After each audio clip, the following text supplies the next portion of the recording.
All right, y'all. Welcome back to another episode of the Actual Anime Podcast. I'm your host, Stefan. I got Caleb over here. Say what's up, man. What's going on, man? Let's get it. Episode 34. I got GKG down here. Say what's good to the people. Yo, how's everybody doing? Another episode, another list of topics that we got. We're getting closer to Halloween. Fall anime is here, so let's True. Let's Fall talk anime about it. is here. Fall anime is here. Have y'all been watching any fall anime that's came out? I haven't watched Spy a single Family. thing. Spy Family has it. Yeah. Hey, Spy that Family. show is like that. It's really good. I tried to tell people that Spy Family was like one of those things when it got nominated for best anime. Everyone was like, "What?" I was like, "I don't know about best, but it's pretty fucking good." It's up there. I remember I swore off that shit, bro. I think y'all had to convince me to finally give that motherfucker a shot. Nah, I told you about it, and you was on the fence. So I was like, "Yo, just give it a try," because it's got like different elements of everything. So it's dope. I thought it was one of them like cutesy shows because like anytime they would advertise stuff for Spy Family, they'd always have Anya in there, and I'm like, bro, I don't care. This cutesy ass shit. Like to me, it looked like Hunter x Hunter with all the cute stuff, just without half of the fucking boxing, bro. So I was like, not for me. But hey, I watched it, and the whole kind it's good. The whole kind of good. They like that. I'm trying to tell you, it's like that. Yeah, man. But how y'all been? Anime wise, life wise, what y'all got going on, man? Shit, man. I haven't really had time to watch much anime recently because I've just been catching up on games. Honestly, I get back from work. I locked in, beat Assassin's Creed Mirage. By the way, nice. Oh yeah, how was it, bro? So good. Oh, so good. It is new but old at the same time, if that makes sense. So I don't know if y'all have played Origins or Odyssey or Valhalla, but like, you know how that changed from a true Assassin's Creed game to more of like an open world RPG. This has elements of that, but it stays much more true to an original Assassin's Creed stealth style assassination game. Like the OG one. Yeah. Okay. But with new modern graphics and the free running in this game, I think the free running in this game is the best free running we've had in Assassin's Creed. It's so fluid in the way that like you see somebody, like for example, in the opening scene, since I don't want to ruin anything for anybody, you're like running on the rooftops of the city, and you have to run. You have to jump, roll, and then jump up onto a string that like a rope that you walk across the like a tight rope to the other side of the building. Yeah, basically. Yeah. And so it's like you see him actually like struggle to walk across it. And I'm like, okay, because normally in other games you'd see them just like blitz across that bitch. I'm like, nobody's doing that. It's shit. more like it's more realistic. Him, like, and it's really fun. It's a great game, very fluid. Good. I mean, they didn't have a lot of time to perfect it, so facts. Yeah, I'm gonna definitely get it. Yeah, you gotta check it out, man. I don't know, man. The way these games coming out, these games is dropping, bro. These games are dropping. Spider-Man is right around the corner, man. I got that John already pre-downloaded on the PS5. I saw you pre-ordered it. It was like friends who pre-ordered it. I was like, yep. I was surprised I didn't see Ellis on there. No, I got the physical copy. I went to the store to get that shit. Yeah. I already got it. Nice. I already got it pre-ordered. So on the 20th, I'm gonna go. Oh no, actually on Thursday night, I can go and get it. And I already got it downloaded. I'm locked in. Don't call me. That'll be the biggest test. I don't want to hear nothing from nobody. Text me. Don't hit me up for nothing. Nah. Oh, and speaking of games that's coming out, I just want to throw this out there. So of course we talked about Spider-Man. That's coming out on the 20th. We got Super Mario Bros. Wonder coming out on the same day. Nintendo, I don't know why y'all did that, but who knows? I know people are gonna get it because Mario's for sure. And this looks like a really good game. Metal Gear Solid Master Collection on the 24th. So you got Metal Gear Solid 1, 2, and 3. I know you on that, Johns.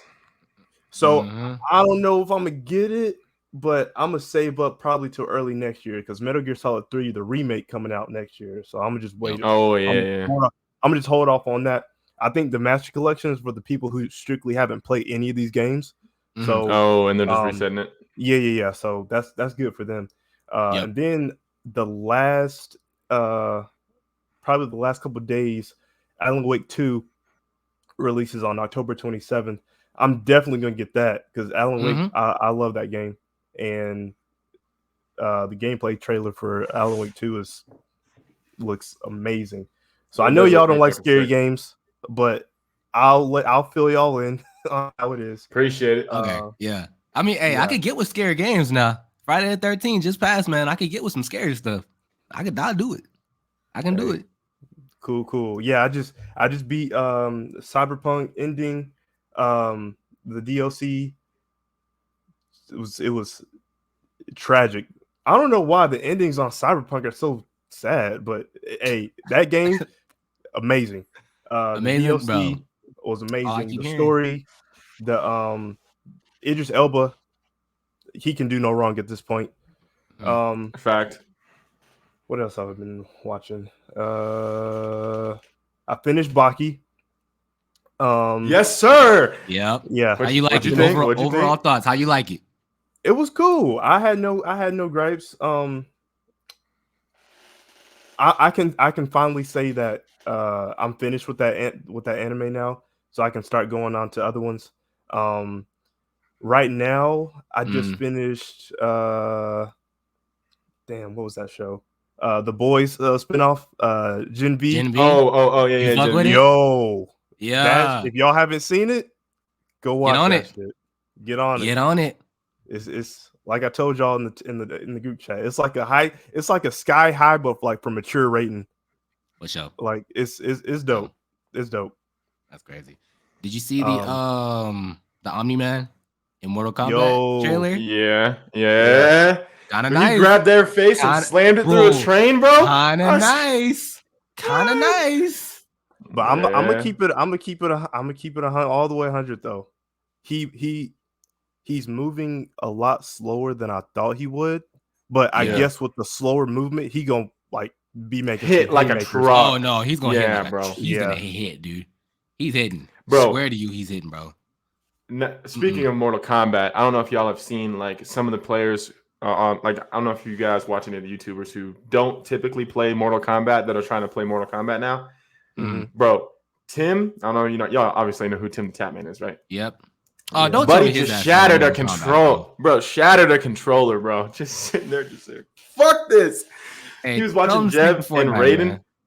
Bro. Yeah. By the way, hey Ellis, Raiden busted, bro. Nerf Raiden, bro. That dude is a dog. Look up Raiden, and I promise you, all you are gonna get is Nerf Raiden. Raiden fucking is broken. Is a dog. Bro, it's the three bottom kicks, the double bicycle into the lightning grab in the front. Disgusting. Every time I fight an online match with Raiden, the same and I beat the fuck out of somebody with Raiden. I said, "What the fuck is this?" Bro, every Raiden got the same combo, bro. That bicycle kick into that goddamn bro. So what I'm trying to do is use that bicycle kick, but add more shit to that, and then I'll put you up in a combo, the area combo. It's a wrap. But he's a dog. He is a dog though. He's a dog. That boy is a dog. Yeah. So I don't know. So hey, you got to throw some Mortal Kombat on the channel, bro. Some online matches. That's good, man. I know. I got to stream. soon. I got to get time where I can do it, and we locked in. Facts, but it's all good. All right, y'all ready for topics? Let's get into it, bro. Let's get into it. All right. So first topic I got for y'all: Netflix live action Yu Yu Hakusho confirmed for December 14th of this year. So Netflix has been kind of spinning this around the little idea studio for around like 3 years now, and it's just now getting pushed out. Like, hey, Yu Yu Hakusho's coming December 14th. Now, by the way, there's no trailer. There's only concept art of the characters. And there's zero information if the actual manga author is involved or not. And I know with One Piece dropping, everyone wants to follow the wave, and now live action animes are probably going to try to make a comeback. But how do y'all feel about it? Keep in mind, there's no trailer. You maybe gonna find 6 pictures online of how these niggas are supposed to look, and that's it. And December 14th. I did do some research into the cast of the live action Yu Yu Hakusho. Yeah. Like you said, it's all concept art. There's no like official, hey, this is what they're gonna look like, whatever. But if it even looks remotely like the concept art, this shit might be fire. Might be. All right, so I had y'all know how I was with the One Piece anime, so I'm gonna go ahead and I'm gonna let y'all have that because I was fucking trash. Everybody's gonna suck. Blah blah blah. I was wrong. All right, I'm man enough to admit I was wrong. This shit was kind of fire. So I got a little bit of an expectation for Yu Yu Hakusho. So I think that I'm gonna be a little bit less harsh on this. So, but if it comes out trash, I have nothing else to say. Yep. Right, because now we're in the area, like you said. Now everybody's gonna be and their mom's gonna try to do a live action, whatever. And we've been down this road before, so don't fuck it up. One Piece gave you the blueprint. It's a Yu Yu Hakusho is one of the easiest animes to make live action. Short too. Don't fuck. Yeah, that's what I'm saying. Like, don't fuck it up. Don't try to add shit that ain't there. You have all of the ideas and all of the storyline and all the plot that you need. Don't try to add nothing. Don't try to take nothing away. And the concept art looks kind of cool. It kind of sucks. It's kind of like a double-edged sword to me because like they saw One Piece did it good, so they're like, all right, let me throw another one in there. But if it goes bad, I don't want it tarnishing Yu Yu Hakusho's legacy. Because like take Dragon Ball for example. Like everyone loves Dragon Ball, but everyone knows Dragon Ball Evolution was the worst. It's gonna be a stain on the Dragon Ball legacy. Like, as much as you hype up Dragon Ball, you're gonna be like, didn't y'all niggas have that trash ass live action though? Like, I'm confused. Yeah. So like, I don't want it to drop trash, and it ruins the Yu Yu Hakusho memory for a lot of fans. So I don't know. Budget permitting, it could be good. Concept art looking kind of fire, but it's real shady. They don't have a trailer out though. That's real weird. Not one trailer. I had to dig for the concept art and the date. Like not one trailer's been dropped for this show. So I don't know. It's scary. And Ellis, I know you the Yu Yu Hakusho stan on this show. I know. So what's good? It's always a toss up between my number one, Dragon Ball or Yu Yu. Honestly, I'm not really checking for this show. Like if it comes, I'm not really checking for the show. If it comes out, and I see it on my Netflix feed, I'm like, oh, cool, I'll watch it. But I'm not really like looking forward to how I was when I was looking forward to One Piece. I don't know. Wow, actually, that shocks me. It was just something different. I think with that being is because One Piece gave us a lot more background into what they were doing. They had they had Oda, they had the cast, they had interviews, they did their research. But like you said, with being on the fence with this stuff, they're not really giving us anything. And who knows? What I'm scared about is, of course, the CGI. Like, it's one of those type of anime where you gotta like, how are you gonna pull off the Spirit Sword? How are you gonna pull off the Hiei, Kurama, Yusuke? Like, Kazuma. I need to see these. I need to see these powers flourish. And I'm not gonna hate on it. Like, if it comes out and it does really well, cool.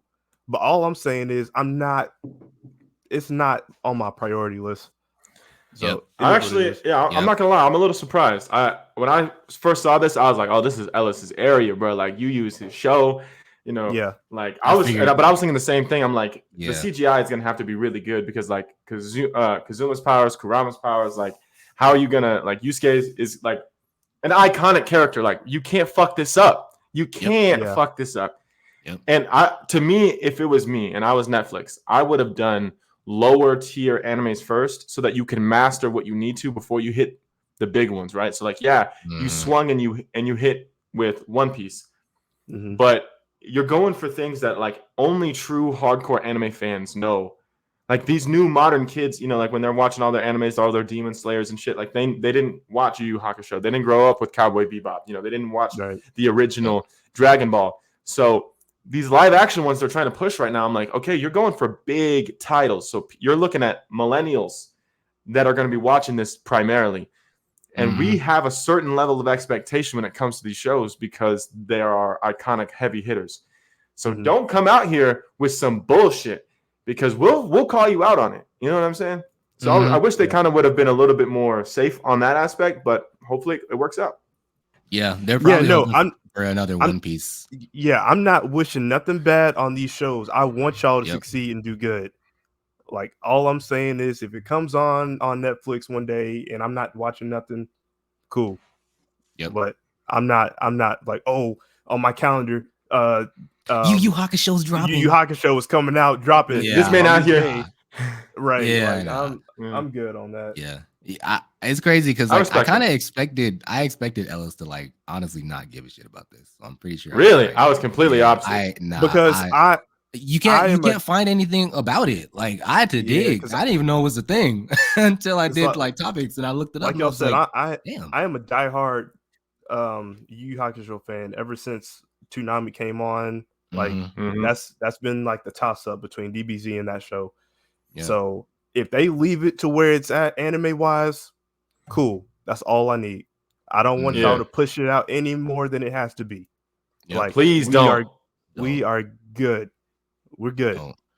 Would y'all want it to be like how One Piece did it, where it wasn't like a accurate page by page manga retelling? They kind of switched a few things around, or would y'all want I'm okay with that. Was in the show. You okay with that?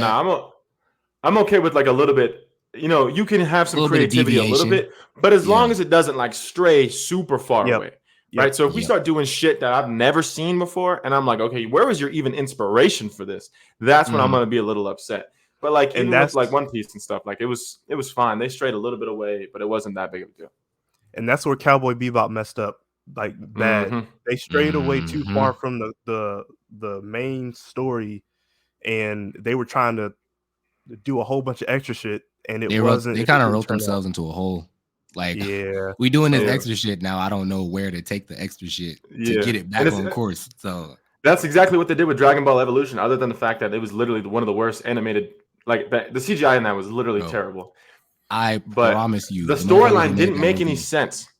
They didn't watch Dragon Ball, though. I promise you. I went back and rewatched it like 4 years ago just to make sure it was really as bad as I thought it was. It's fucking bad. Terrible. It is. It's bad.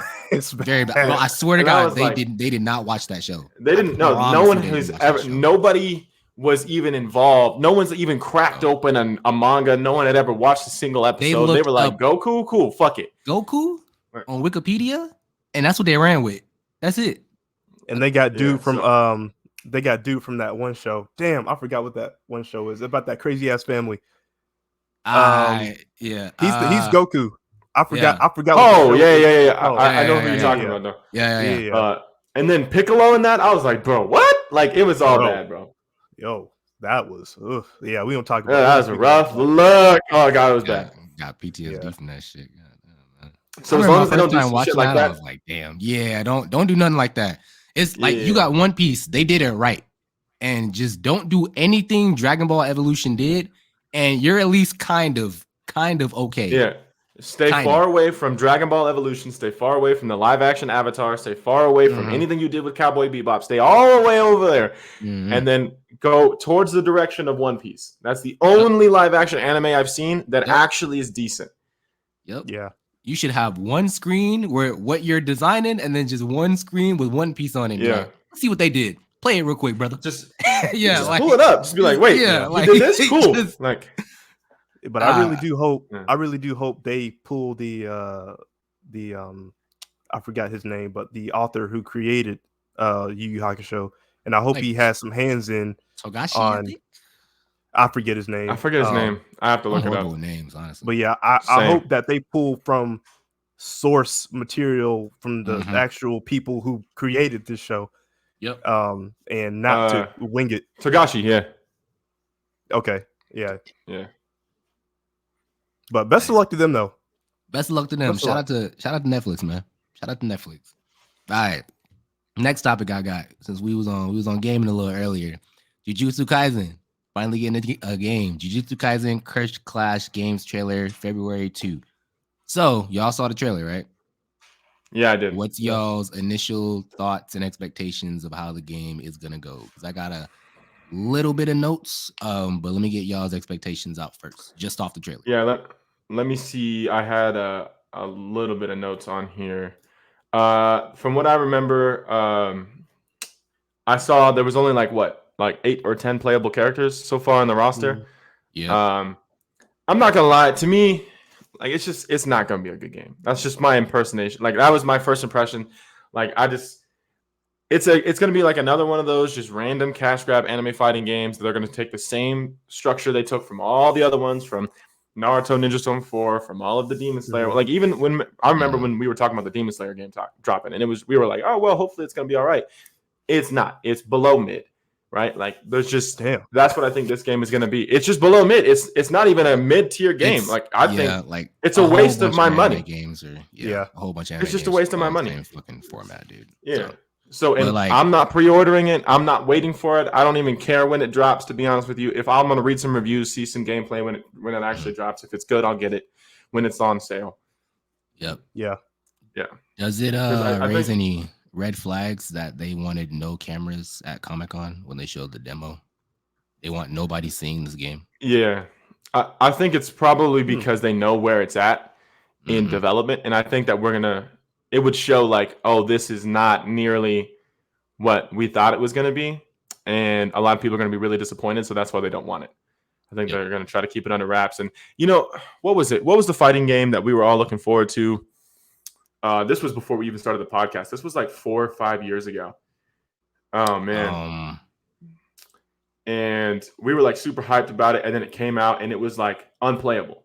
Was it? I can't remember what it was. Was it Warner Bros? Was it Warner Bros? With all the characters? No. No, it wasn't Rumbleverse. No, it wasn't. Because Rumbleverse was fine. Yeah.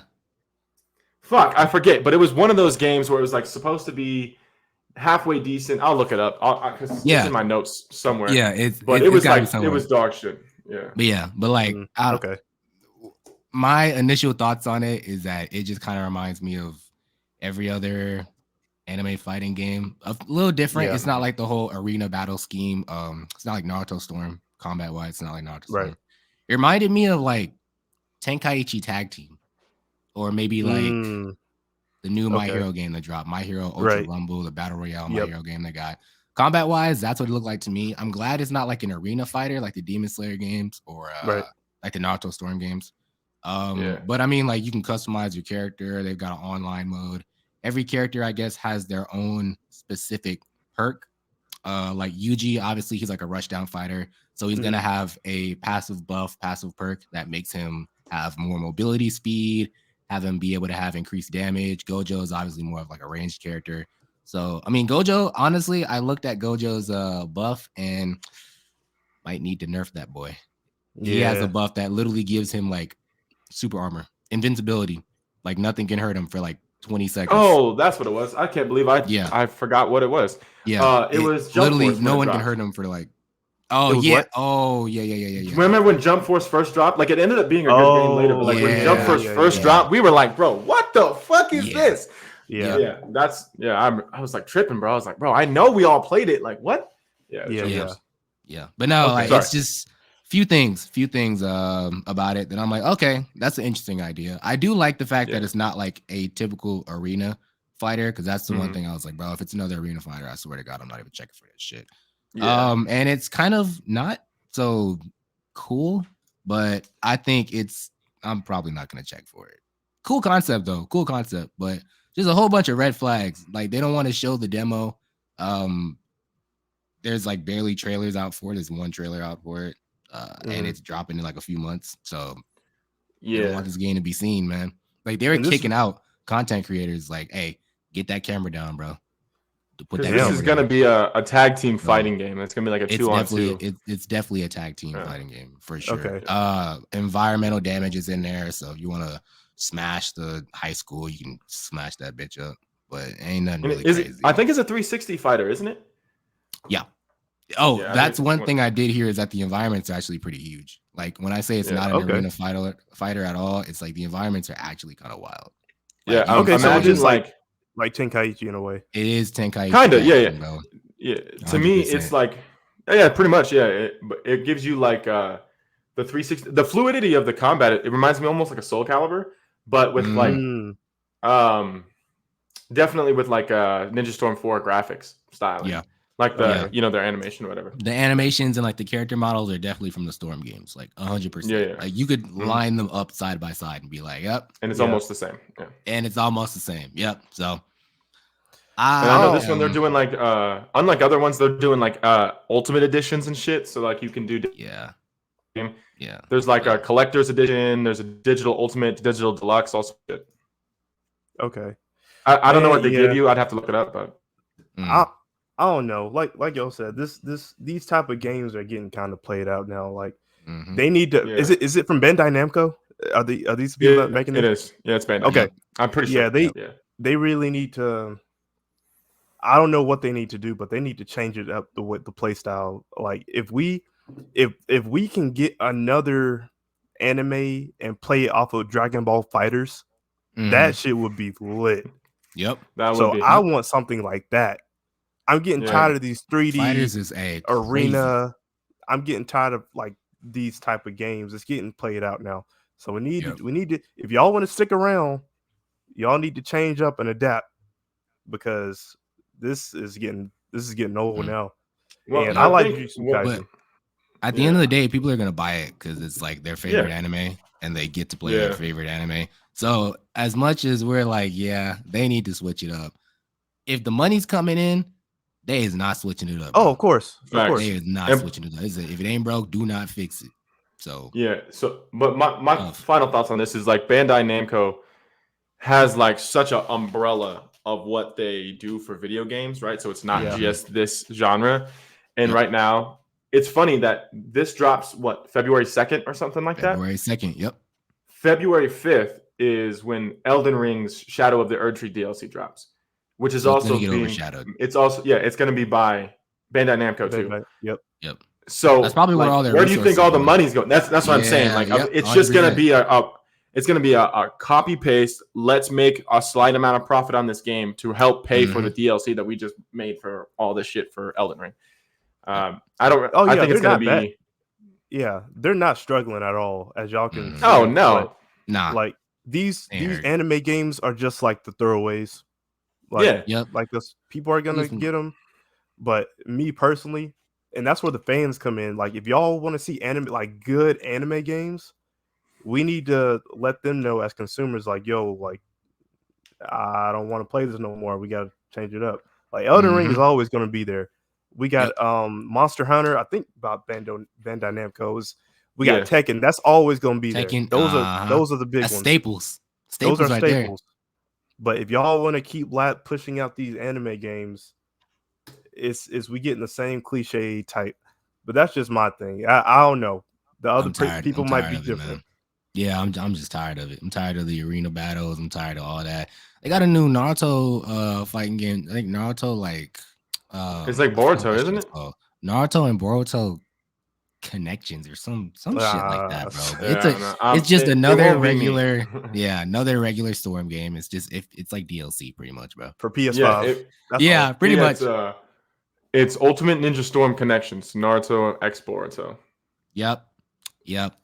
So if you look up like the featured games that are on Bandai Namco's website, which is what I just pulled up, just so you can see which ones like they're obviously putting money into. It's Armored Core 6. Oh, that's Fires a big one too. Yeah, that's a real big one. Tekken 8, Elden Ring, and Naruto Ninja Storm. Those are the ones that they're putting all their money into. Now they have remember the Sword Art Online game that I was telling you about? Like it came out and I was like, oh, this is gonna be super fucking sick. And then I realized it was like all the other anime games where they don't put enough money into it because they're not. They have countless. They have a Black Clover game.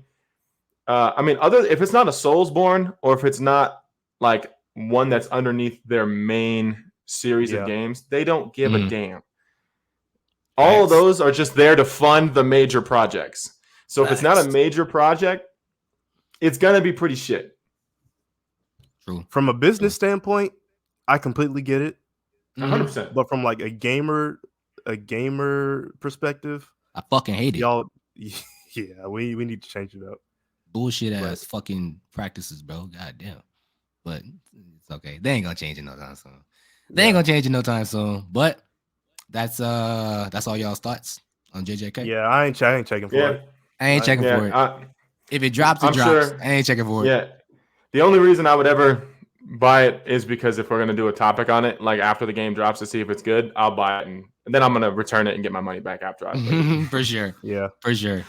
All right. Next thing I got. So I saw a little post on Twitter about swordsmen boxing, duking it out and shit like that. And I was like, let me ask the gang what they think. So I got these few 1v1s that I just want to ask y'all about, get y'all's opinion on it and shit like that. Before I start saying these, because I already asked one on Instagram and they was like, no bullshit powers, no Sharingan, no demon forms, no none of that. I'm talking strictly if these niggas met in a field somewhere and on some Sekiro shit, they said, hey, swords out. We throwing them ones. Who's winning? Purely sword skill. So the first one I got is Yoriichi versus Zabuza. Just to be clear, we're talking Yoriichi from Demon Slayer. Because I was looking this up and I was like, there's like 3 Yoriichis and so I'm pretty sure this is the one he's talking about. Yeah, Yoriichi from Demon Slayer. For the longest, I thought she was talking about Yoriichi from Bleach. I'm like, that's what I thought too. I was like, wait a second. Nah, Yoriichi from Demon Slayer. Okay. Who wants to go first? Because I got a lot to say about this. I'll go first. Yoriichi fucking solos, bro. And it ain't even a contest. Yeah, so here's my thing. When I first saw this, there was 2 on this list. I was like, why the fuck did he put these against each other? But then I started realizing that there's Zabuza and Yoriichi are 2 different styles of fighters. Exactly. Okay. So if you take away their abilities and it's just sword skill, the reason that Zabuza was such a dangerous opponent was not only because of his strength, because by the way, that sword is heavy as fuck.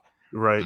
So he has to be, and he's wielding it with one hand like it's a katana. So he's strong as shit.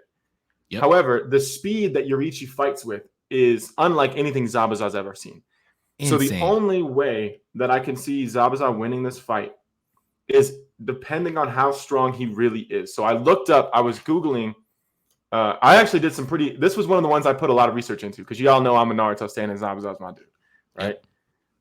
So I was researching how much force a katana can take before it breaks.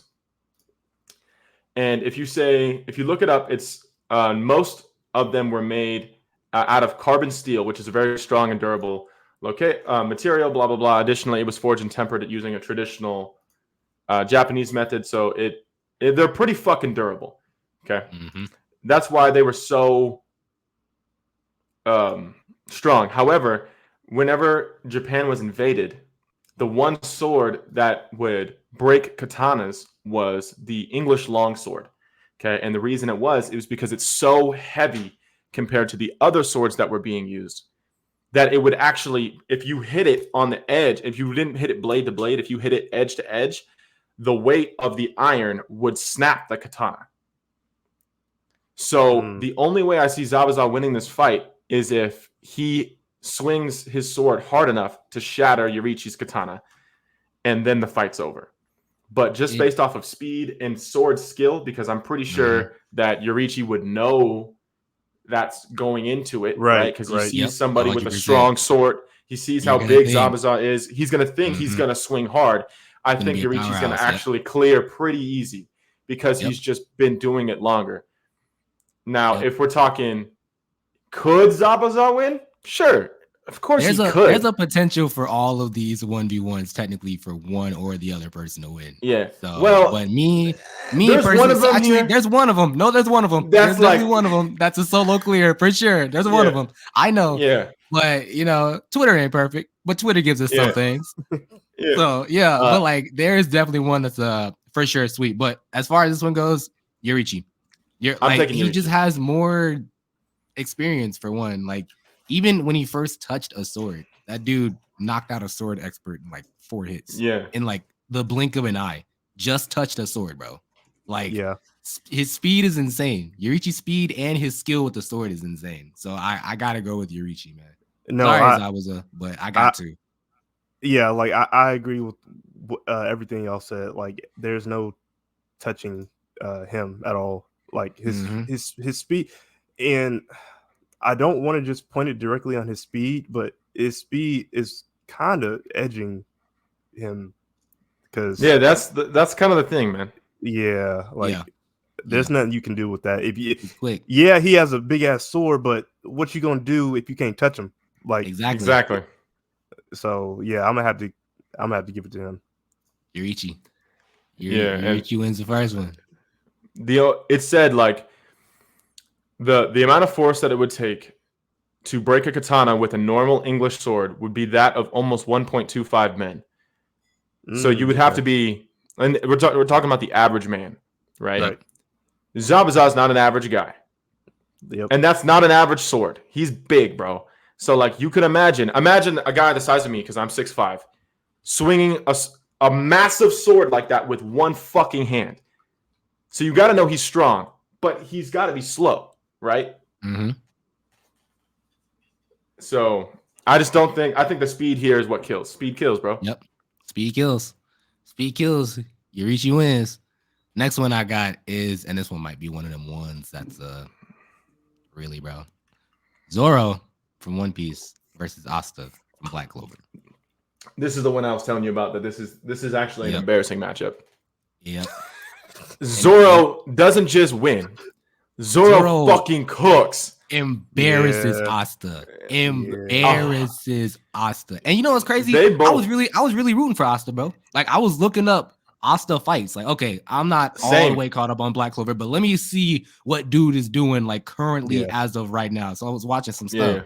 And I was like, he's got like 4 swords. Bro got like 4 swords. Like, damn. Damn. Mm-hmm. And they all do different shit. That. Yeah, they all do different shit. But it's like, you know, take away all them abilities and powers and stuff, and it's kind of pretty much a regular sword, which is why I like these matchups. It's like take away all that other demon form, Asta, all that stuff, bro. Just strictly sword skill. Like, what do you got to show up? Are you a swordsman or not? And Zoro is definitely a swordsman because that boy is embarrassing this nigga. Embarrassing Asta, bro. And it's not even close. So when I first saw this list, this was the one I was like, really, nigga, really? Yeah. Because when I read it and you said take away the powers, because the first one I was like, oh, with powers, Asta's slapping Zoro, respectfully. Yep. But then you said take away the powers. I was like, bro, I was starting to think about it. I was looking up fights and stuff. I was like, is Asta even a good swordsman? And the answer is no. The answer is no, he's not. He is a terrible. And all of his abilities. Yes, that's it. That's the only reason.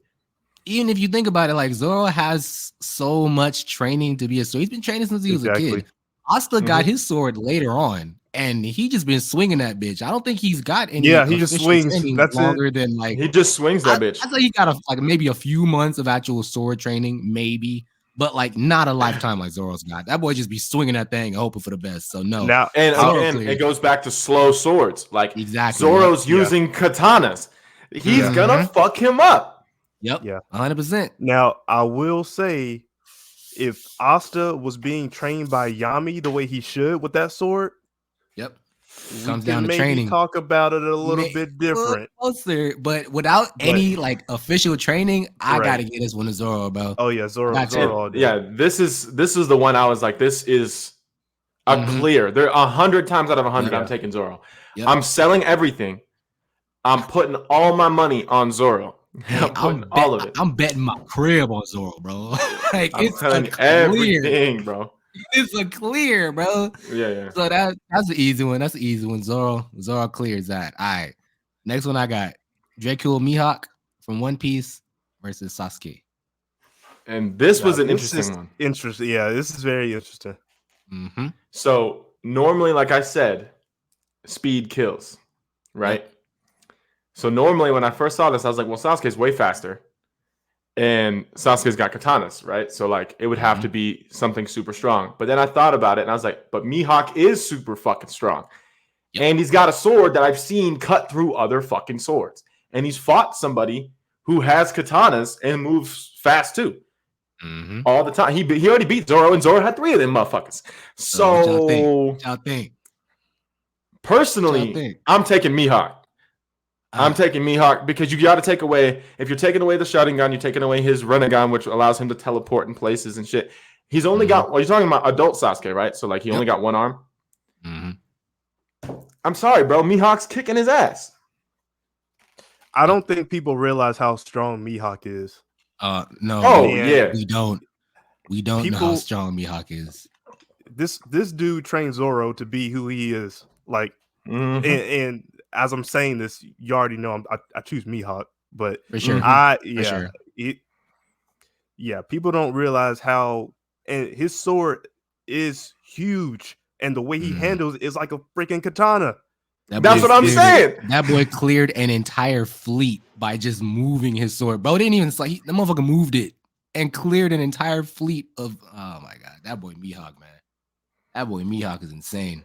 You got to understand, the dude's a fucking warlord with a sword. That's his only thing. You got to be a different kind of gangster to walk up in to another man's section, no fear, and be like, "Hey, we got to talk, bro." And it's you, and there's no backup, and all he's got is a sword. Like he's a dog. Now, I'm not saying this is completely one-sided because Sasuke can do some shit.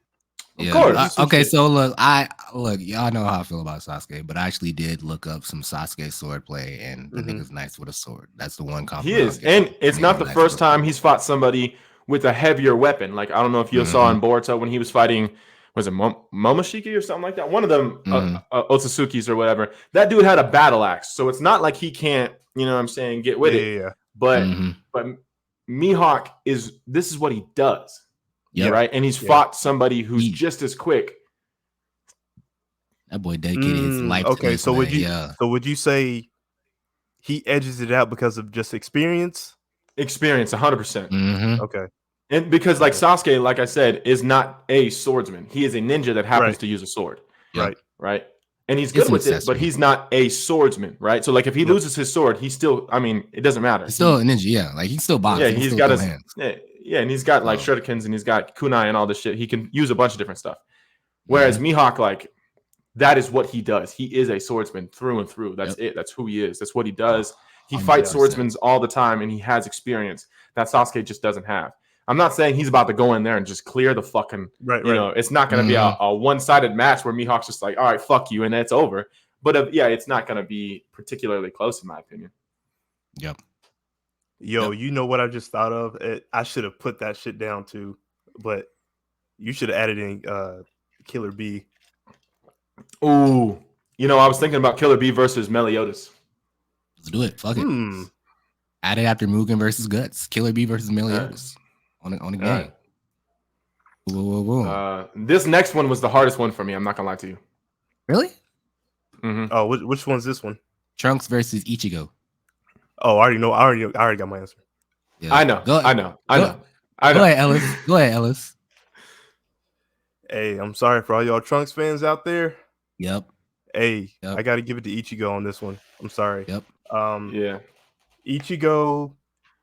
Bleach's foundation is with Bankai's and sword. I'm not saying don't use. I'm not saying strictly powers, but Bleach's foundation is strictly sword play. Like, that's all they do. That's it. So Ichigo has way, way, way more experience than Trunks ever had with a sword. Trunks, like you said with Sasuke, Trunks just so happens to have a sword, which is cool for a Saiyan. Without it, but Ichigo, and people got to think too, like, and I keep saying this because Bleach characters are on par with Dragon Ball characters. Like, they like that. So we got on par is crazy. Yeah, on par is a wild statement. I'm gonna let you say it though. I don't know. Safe space, but on par is crazy. Nah, go like maybe the low level characters, maybe the lower level. I'm telling. Okay, so there's no shot. You think them niggas boxing Krillin? What you mean low level character? So of course, Dragon Ball is always going to be at the top. Yeah, I'm like, bro, hold on. Niggas got a shot with TN. Yeah, my mistake. Let me rephrase. Nah, not on par, but it's close. It's close. Yeah. But no, don't sleep on Bleach characters either, though, because they own some heavenly type god powered shit. Yeah, but for sure. I would say Ichigo is winning that one. Yeah. Now I'm not saying it's gonna be easy win, but he's gonna win that one. Yeah, it definitely comes down to like experience, because obviously Ichigo has been rocking a sword since who knows when. And since he came out the womb. Yeah, and I didn't see Trunks with a sword. Yeah, he cut up Frieza, but he's also got that sword knocked out of his hand a few times. It was during the Android 13 movie, Super Android 13. That boy got that sword knocked out of his hands. So he kind of treats it like an accessory. He knows he can throw hands without it. Yeah. But like strictly sword skill, nah. So the reason that this was the reason this was hard for me, because I kind of went down a really deep rabbit hole into sword play. So when I first saw this, I was like watching YouTube videos on like what swords are good against other swords and styling and all this other shit. And then when we're talking like completely just swords play, yes, 100%, you're gonna give experience like infinitely to Ichigo, right? But here's the thing that I was reading when I was doing this: Ichigo's sword doesn't have a hilt. Okay, Trunks' sword does have a hilt. So if you're going to give anyone the defensive edge, it has to be Trunks. And Trunks will be on the defensive the majority of the time. Yep. I'm not saying I understand Ichigo's winning the fight, so that's not my argument here. I'm not going to go for Trunks. Trunks is smart. Trunks ain't going to get bodied. I know that for a fact. Trunks ain't getting bodied. He's smart. Yeah, the reason this was hard for me is because y'all know outside of Vegeta, Trunks might be my favorite Saiyan. It might be my favorite character in all of Dragon Ball. So like I really like Trunks. I think Trunks has a legit shot here. I do. I really do. Yep, I'm not saying that it's just because of the defensive nature of his sword versus the offensive nature of Ichigo's. Because all I've ever seen from Ichigo is straight action and impact with his sword. That's all I've never seen him defend really. His offense is his defense, if that makes sense. Yeah. Whereas I've seen Trunks. I've seen Trunks play defensively and use his ability. Like he knows that he's not a swordsman first. Right. But you look at the weapon he selected, it's because he's not a swordsman first that his sword has defensive capabilities, which is why he has a hilt. So it's almost like this is built for Trunks to stand a chance.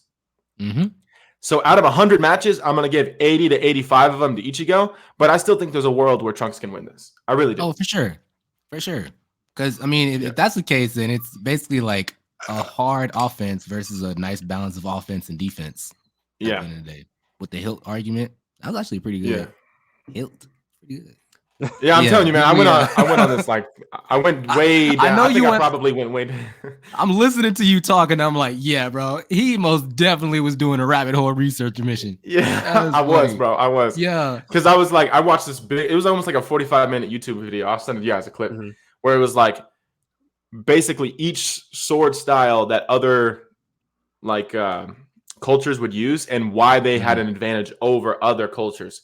So like the English longsword is one of the worst swords to use in sword fighting, except when you're going against lighter swords like a katana, because it's a defensive sword, not an offensive sword.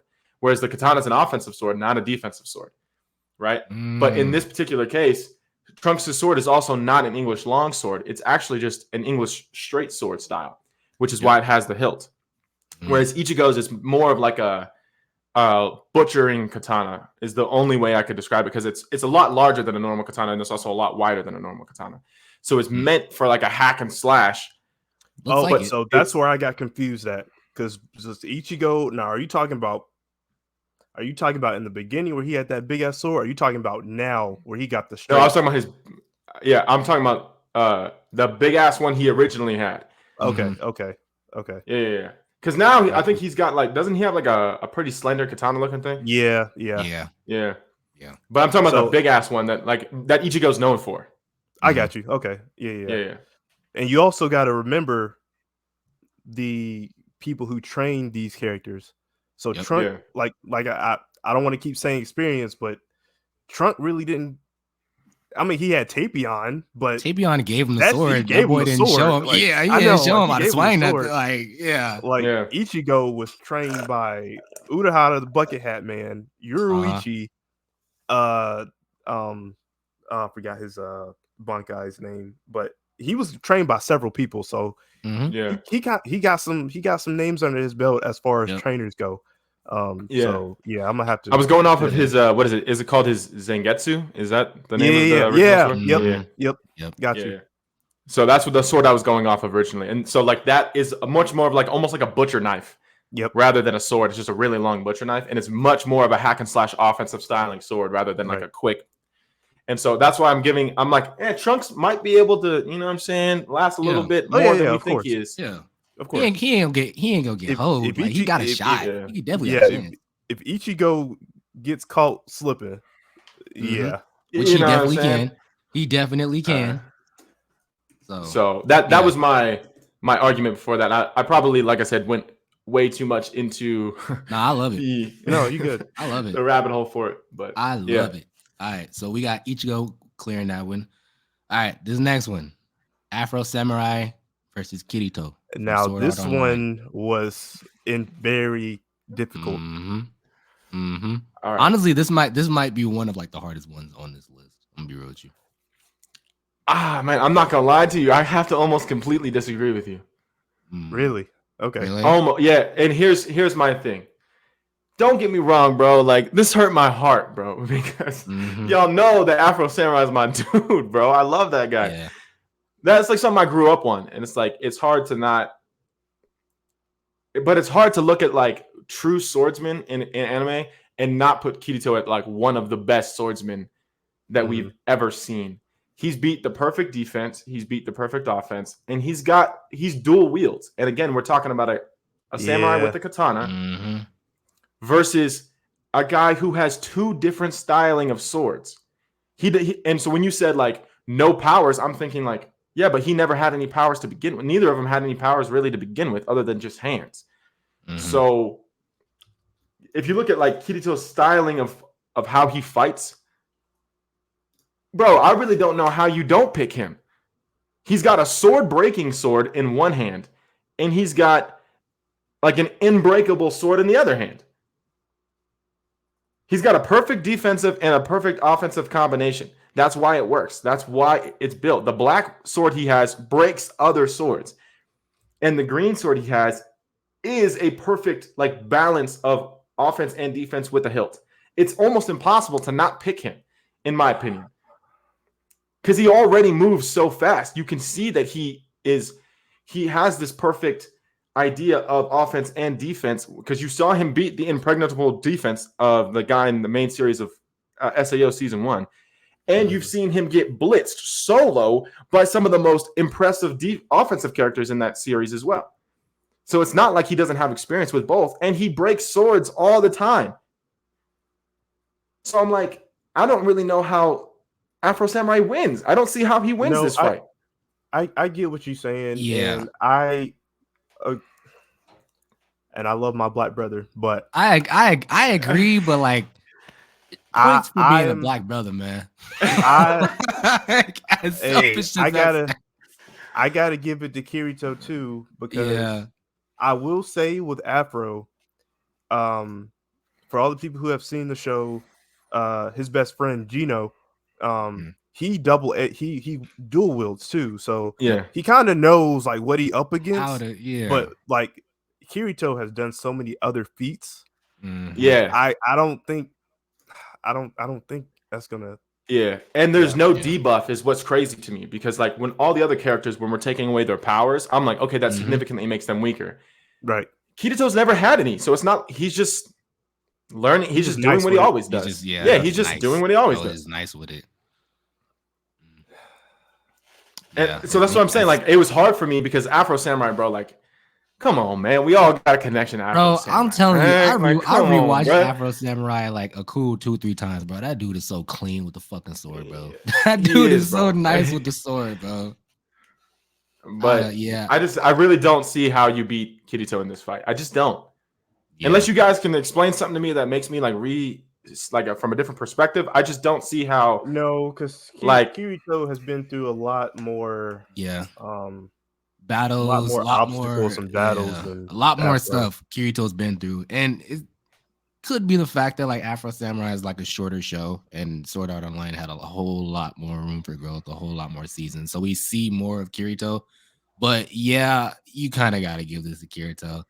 But shout out to Afro Samurai for being a brother. Facts. So, that's my dude. But yeah, for sure. But you kind of got to give it to Kirito. Just he's just a dog, bro. Like, yeah, you got to give it to Kirito at the end of the day. Sadly, because I feel like Afro Samurai, man, that boy is cold. But, hey, Kirito got it, man. He got it. All right, next one. Kenshin versus Saber. Ellis. So I don't know y'all's knowledge on any of the Fate stay. Or I had to do a lot of research series. For it. Oh, yeah, I watched it. Then I rewatched like YouTube clips and stuff like that. Okay, as y'all can see, both of them are nice, but as y'all can see, Saber, she #1 draft pick as far as like that show. She's top A-list, top tier, and she's her. How do you mean fighting? No, I'm playing. No. What do you mean by that? What do you mean? I'm playing. Yeah, like I'm talking about in A-list in that show, in that environment, in that show, yeah, right. Because you get a whole bunch of different characters in that series, but Saber will always be Saber, and the way she does stuff with this sword, like, and she got the fucking Excalibur. I was gonna say Saber. I was literally that's the one reason I was like, Excalibur's are fucking crazy situation. Yeah, I'm like, bro, like how the fuck you get that shit? The sword alone, she has nice, like she's nice with the sword, but the sword alone, it's the type of sword she has. Yep. You can't do nothing with that. And as far as my bad. Who's she going up against? I lost track. Kenshin versus Kenshin. Kenshin. Me personally, and I'm not putting them up as like the strongest, but Kenshin is in my probably top 2 of all time sword fighters.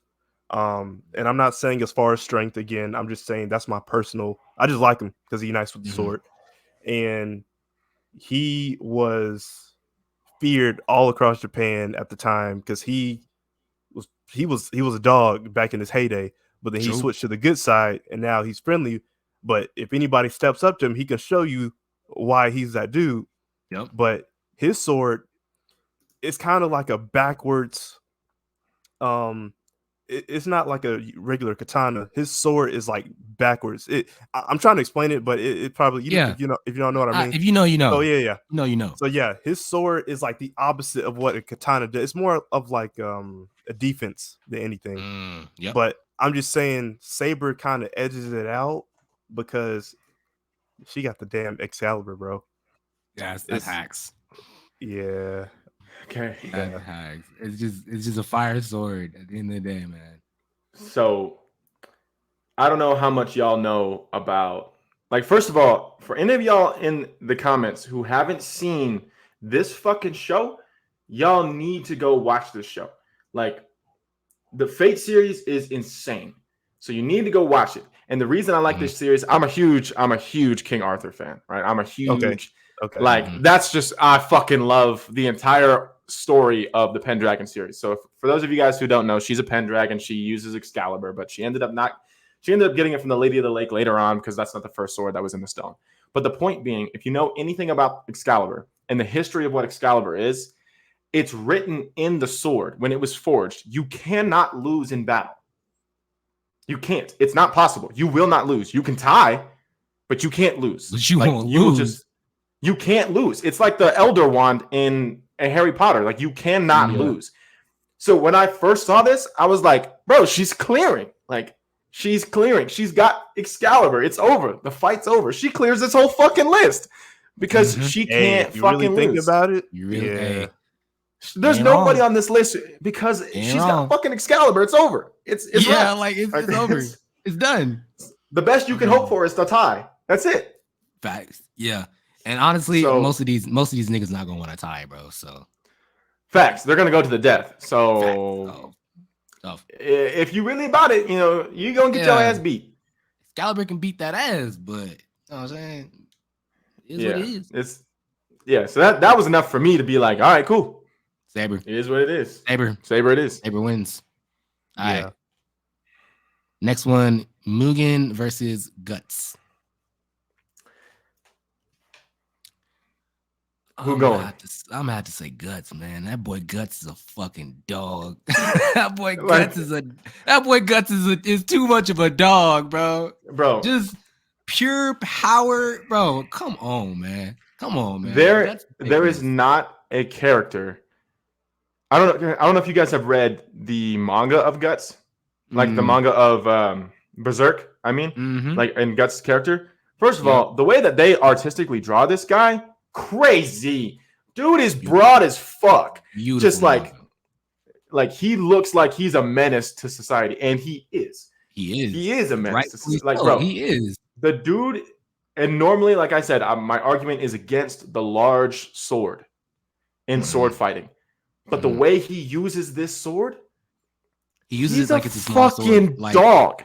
Like, there's the speed, the power, like it's everything. A fucking butter knife, bro. Like, so you guys know that scene where like he's standing there and he has like his hand on top of the sword like this, and he's just looking over at you like this. I imagine that's how he's like sitting on a tree stump waiting for Mugen to show up, and he's just like, all right, bro, stands up and just wrecks house. Like that's the let's do it. I think it's pretty close. I don't think it's like an absolute domination, but there's no way that Guts loses this fight, in my opinion. Yeah, no, Guts is definitely taking this. I appreciate y'all awareness of how Guts is a beast.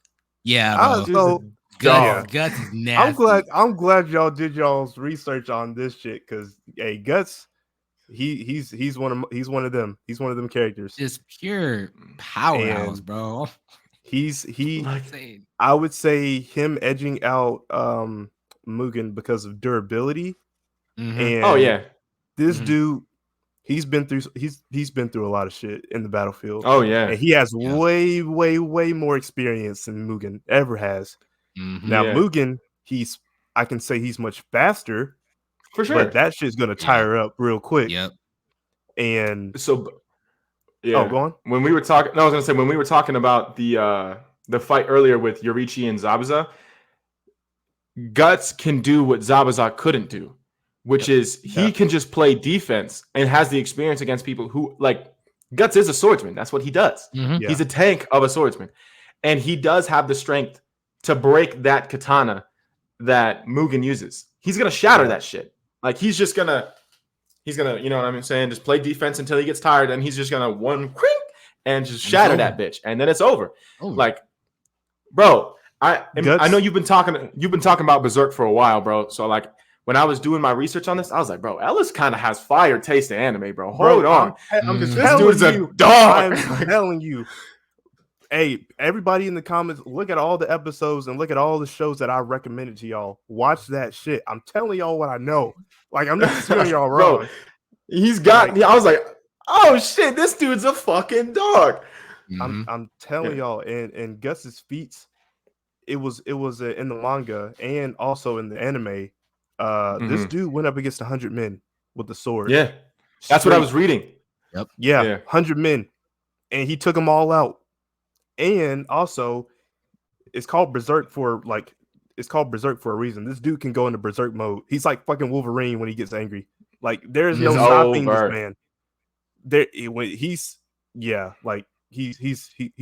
him. He's him for real. Yeah, he is. He's him. So we all in agreement. Guts is clearing this one, right? Oh, 100%. And it also comes down to just the experience I was talking about. Like, it's not like Guts doesn't know what he's doing. He's been doing this for a long fucking time, bro. So like, he's gonna dominate. Child soldier up until now. And he's got armor like that, bro. Like, he's just a cold-blooded dude, bro. He just, he's a menace. Guts takes it. All right. Y'all go watch Berserk, bro. Damn. Oh, yeah. Go watch it. Go read it. You ain't watch Berserk. Watch it, read it, do whatever you want to do, but make sure you watch that damn show. All right. Cool. Last one I got. Killer Bee versus Meliodas. Honestly, I don't even know. I'll be. This is one of the hardest. Y'all. Yeah, it's. So for the majority of the first part of Seven Deadly Sins, Meliodas only uses the hilt of his sword. So you can't even see him like use a full sword until he has his powers. But his full sword, his sword play in that is fucking ridiculous. Like crazy work. And the only thing that I would say gives Killer Bee has the perfect defense when it comes to the swords. Mm-hmm. Perfect. Like he's got what, 8 of them bitches? But if he can't use powers, then like it's like, okay, cool. How are you gonna do like now you're just now you have to go up against a dude who, I mean, he fights hundreds of people at a time, hundreds, without using his powers. For the majority of Seven Deadly Sins, Meliodas doesn't even have his full powers. So are you basing this off Meliodas' strength alone? Yeah. Like, his normal alone? Strength. Yeah, without him having any of his powers, he was dogging the Knights of Camelot. Dogging. Like, just stupid, crazy work. It was disgusting. Yeah. So I'm gonna give it to Meliodas as much as it hurts because Killer Bee's my dog. But I think this is like one of those, literally a coin flip. Either one of them could take it. It's like situational, honestly. Yeah. Depending on like how the fight's going and like who's got more momentum. Yeah, it's such a toss up. And I honestly don't know. Like, I think if Killer Bee pisses off Meliodas, it's over. But if Meliodas pisses off Killer Bee, it's over. So I don't really know. Yeah, it's a toss up. I'm leaning towards Meliodas though. I'm just thinking back at that Killer Bee versus Sasuke and the way that shit was going with them swords. Yeah. But you also have to understand, like, that boy embarrassed him. Again, we're talking about like Sasuke wasn't a swords user at that time. Yeah, he doesn't really have like, you know what I mean? Yeah. And so like Sasuke should have died twice in that fight if we're being honest with you. Bro. Should have been dead. You want to his back got split and then he got skewered like a shish kebab. Yeah, but should have been dead. Fuck that. I think that Meliodas also. You also have to understand Meliodas has been fighting with that particular sword for like 5,000 years. Mm-hmm. So he's fought every type of swordsman you can think of. Every type of defense, every type of offense, everything you can think of. He has way more experience than Killer Bee. You got to give this one to Meliodas, bro. Like, but just factoring in that, like, it is close, but like factor in the fact that he has fought every single type of motherfucker you can imagine. He's definitely got the experience, or at least the battle IQ to be like, all right, I kind of know how to deal with Killer Bee. Out of everyone on this swordsman list, Meliodas has the most experience out of everybody. And so that should put it into perspective. For damn near forever. Forever. Yeah, so like he's fought every single type of fighter you can fight. The only person who I see him realistically losing to without powers on this list is Saber.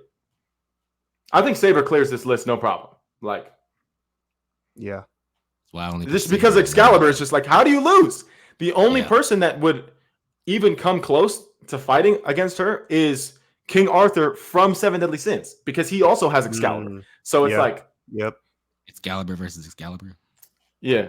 Which was it crazy. It all comes down to technique at that point. Yeah, pretty much. And then I'm still giving it to Saber because Arthur's a kid. Yeah, that's true. True. All right. But yeah, I think Meliodas. I think Meliodas is my choice. Yeah. Ellis, Meliodas? Or you don't know? You on the fence? You gonna come back to it later? Nah, Caleb broke it down to where I'm like, all right, I'm swayed enough to where I can pick Meliodas. Yeah. So, and I love it. Hurts, but I know, but yeah. I don't. Bro, 5,000 years of experience. Yeah, that's not. That's at the end of the day, you ain't beating that. Yeah, you ain't beating that. 5,000 years, bro. You are not beating that, bro. Yeah. And then when you see like base Meliodas, just his feats as just a base person without being enhanced is crazy. Right. Facts. So. That boy's a dog. But yeah. That's all the swordsman fights. Next topic I got, unless y'all got anything more for swordsman.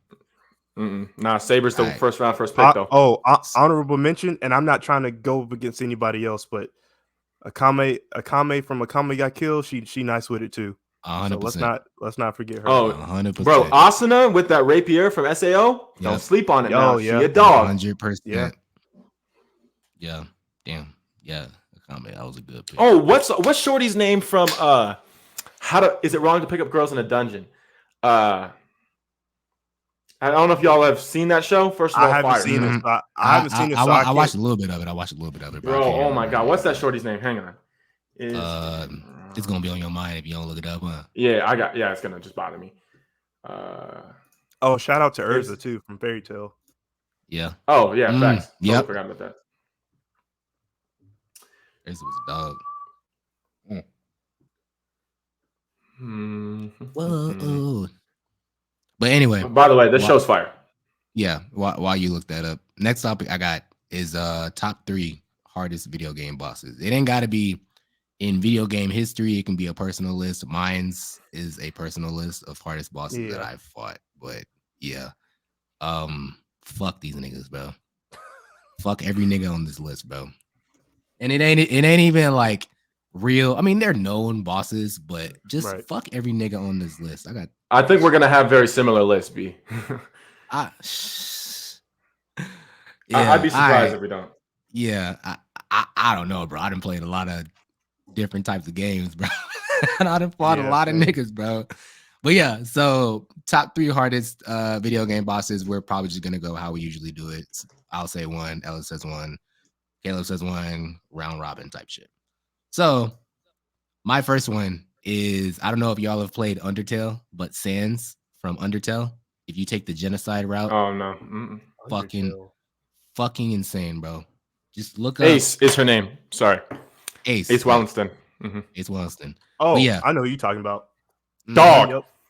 Dog. But yeah, Sans from Undertale. If y'all haven't played Undertale, it's literally like this kid goes down to this world that's full of monsters, and you can either kill them all, become a pacifist, and save them. No, kill them all, become a genocidal maniac, or save them all and be a pacifist. And the story changes based on your actions, based on your playstyle, stuff like that. Very good game. It's old, but it was created by one dude, Toby Fox. He made the music for it. He made the design for it. Pretty much became rich off one game. And it's like an 8-bit game, like a sprite game. So think of like Game Boy Advance looking type shit. But Sans is literally the hardest boss in that entire fucking game. If you don't believe me, look it up. If you think you can beat him, good shit. But I never beat his ass. Is that skull looking dude? Skull looking dude with the blue hoodie?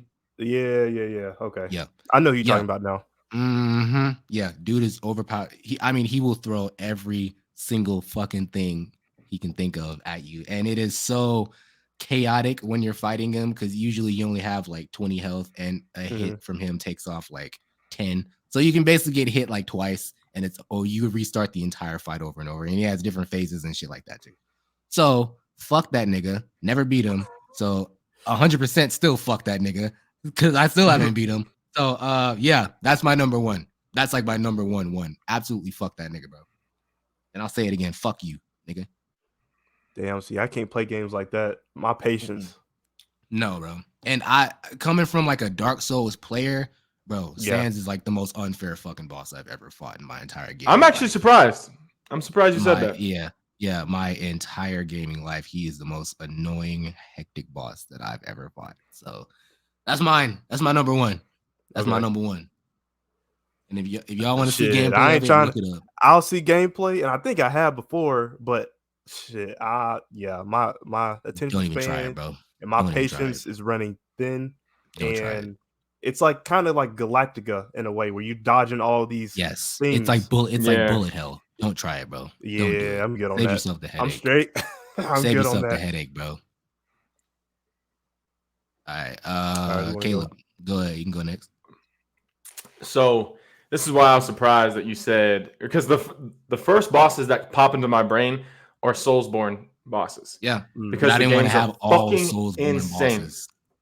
Two of them are Soulsborne bosses for me, so y'all just get over it. All right, if y'all just get over anyone down in the comments, if y'all are too baby to play a Soulsborne game, I don't know what to tell you. All right, but the hardest boss I've ever fought solo, the hardest boss. I'm telling you, it made me rethink the game. And this is why this game is still one of my favorite games of all time, is Millennia, the Blade of Mikola from Elden Ring, bro. When I tell you, oh my God, the rage that fills your body because I didn't watch any spoilers. I did not know that she had a second life. So when I beat her the first time, I was like, oh, bet. Like, this wasn't that hard. And then she comes back. I said, you dumb bitch. Like, God damn. She's just a hack, bro. The waterfowl dance is the most. There have been kids who came out. Like, if you watch a rage clip of Millennia, people throw their controller through their TV screen. That's how mad they get. Like, it was Radahn when the game first dropped, because Radahn was basically unbeatable before they nerfed him. And then they made Millennia harder. They said, oh, we'll make Radahn easier so you can get to Millennia. And Millennia is now the hardest game. She might be the hardest boss of all time in any game ever. Like, it really made me like, why am I doing this to myself? Yeah. Right. Yeah, it was. Yeah, that's. Oh, God, bro. She is just. Every playthrough, no matter how strong I am, I always fear fighting Millennia. Always. Damn. Yeah, I don't need that. I mean, yeah, B, you remember even getting there was insane. It's just Elden Ring. I love Elden Ring. But just sometimes the navigation to these bosses is so like, how did you figure out how to get to Millennia the first time you even played this game, bro? Like, I legit did not know how to get to Millennia. I found it by accident. I miss Millennia. Like, my first playthrough, I missed the fuck out of Millennia. And then I played it again, and I was like, who the hell is Millennia? Then I went and fucking got So it's a secret boss. I mean, you can miss it completely. You can definitely miss it. There's a whole bunch of Elden Ring bosses that you can for sure miss, bro. Like 100%. Yeah. If you're just playing the main story and fighing the main bosses, you can miss a bunch of bosses, actually. Oh, fuck ton. Open world as you can miss Rykard. You can miss you can basically miss half the fucking main series bosses. You can miss Moog. You can miss half the demigods. Like, you just don't have to fight them. So you don't even have to fight Radahn. You can just fight. You can fight Godric and you can fight Renala, and then go straight to the Altus Plateau and go straight to the capital. You don't even have to fight Radahn. Yep. So there's a lot of stuff you can miss, but yeah, Millennia. It made me like, I had to put the game down for a couple of days before I came back to the game. That's how bad it was. Yeah, it was bad. Yeah. Damn. Good kid gameplays. All right, so you already know how much I talk up Devil May Cry, so this is probably going to be my number one right now. So you got Dante's brother, Virgil. Oh, God, Virgil? Give me PTSD looking back at that shit. I played Devil May Cry 3. I remember when I played that for the first time, I was suited up. I had all the abilities. I had all the weapons. I'm like, man, I'm good. I'm good on this. Like, I've been seeing Virgil talk his shit throughout the whole game, thinking he that dude. He shows you why he's that dude in the last level. I'm like, bro, what the fuck? Like, he has the same powers as Dante. Same powers as Dante, but he's faster. And he's way stronger. And he has a katana. And he can teleport. What the fuck? Yeah, it's pretty whack. I'm like, it's hacks, bro. Yeah, that's definitely hacks. That's for sure hacks. It was an endurance battle. That's all it was. Like, you got to know his techniques, and you got to wait for that to catch him slipping to where you can hit on some attacks. But this dude, he knows your moves. He knows your moveset. You his brother. Like, he can teleport, and you got to jump across the other screen and try to chase him. And he can. Oh, another thing. This dude has projectiles with his katana. I'm like, bro, just adding stuff on just to do it, huh? Just adding shit. How you expect me to beat this shit? Just adding shit, bro. Probably like Caleb, I had to come back, take a breather. All right, focus. Let me see what I messed up on. Let me get myself together. Let me lock in. Let me sit up straight. Let me lock in. Let me sit up straight a little bit. Bro, for like probably the 9th or 10th time, I finally beat him. And that was, I will say, that was probably one of my greatest accomplishments of Devil May Cry 3. Like, it was so emotional. I'm like, bro, I can't believe I did this shit. And with all the way through, Devil May Cry is not an easy game. Like, no. You are fighting some shit that's like, if you get a few hits off, they killing you. Yep. And don't even tell me about putting on hard difficulty. The shit I'm talking about is on normal. Like the hard, you gotta be the GOAT. You gotta be the GOAT. You gotta learn every moveset that Dante has. You gotta raise up all the abilities of his weapons on hard difficulty. And the fact that that's not even enough to fight Virgil, bruh. Like you said, it's a hack. But I beat him. I beat him though. Boy is hacking. All right. Next one. It's gotta Soulsborne's gotta be on my list. Caleb, you know this man. You know this man very well. Oh yeah. Yeah, you already know. He was a demon, bro. Yeah, my boy with the hammer, Mr. motherfucking Radagon. Oh my gosh. Sir. Let me just preface set the stage for y'all. Let me just preface this for y'all. I got to Radagon and I thought, you know what? I'm the shit. I'm good. My build is good. My build is great. I got to Radagon.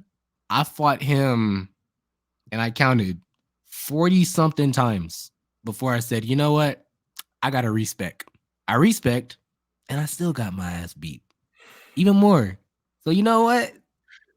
Fuck that nigga and his delayed attack. Bro, I think delayed attacks are the dumbest motherfucking thing in gaming, bro. The worst. Because I swear they're never the same. Bro, they're never the same. No two attacks are the same, bro. It's like other bosses, yeah, you can learn their timing, but with delayed attacks, it's like you'll always dodge a little too early or you'll always try to dodge a little too late.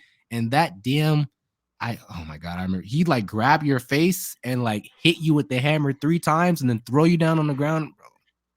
And then when he got like half health and most of the fucking stage just starts blowing up with holy magic, I'm like, bro, what? And then you finally think you beat him, and this nigga turns into a worm. Yeah. Yup. You beat him, and then he blows up into the Elden Beast, and you're like, fuck. He turns into a space worm, bro. Jesus. Like, what the Yeah, fuck? it's a problem, bro. Radagon is one of the most, I'm not even going to say the top, most annoying bosses I've ever fought in my entire life. Most annoying boss, bro. Holy shit. I hate delayed bosses, bro. I hate delayed bosses. Like a boss like Melania, yeah, Melania is tough as shit, but you can eventually get her timing down. But with delayed attacks, bro, insane. And I swear they're never the same. I swear they aren't. Never. So yeah, Radagon, and we'll just throw the Elden Beast in there because I'm feeling hateful right now. Fuck, because they're both, it's basically the same thing. Well, same thing. Fuck y'all. All right. Whole ass niggas. So my game is a bitch. Fact. I had to put this on this list. And the only reason, this was right in the middle of COVID for me, I think, when we were in lockdown, and B-More, you were the one who was telling me like, hey bro, you need to check out this game. And I hate you for it because I love this game. Yes, sir. But this game, bro, when I tell you I got to this boss, bro, and I've never broke a controller in my life. And this boss almost made me break a controller. I'm being so serious. It was from Kingdom Hearts 3. It's is it Yuzora? Is that how you pronounce that? Bro, I could never, I don't know if it's Yuzora or Yuzora, whatever, however you pronounce it. Bro, I didn't even know Kingdom Hearts could be this hard. I was sitting there like, Sephiroth in the Kingdom Hearts games? Yeah. I was sitting there like, bro, I don't even like my Switch this much. I'll throw this bitch. Yeah. Like I'll break this bitch right now. But I was playing it on I think I was playing on my Xbox at the time. I think I was playing on my One. But bro, the aggression, first of all, his attacks are basically unblockable because they're so unpredictable. You don't know what's going to happen.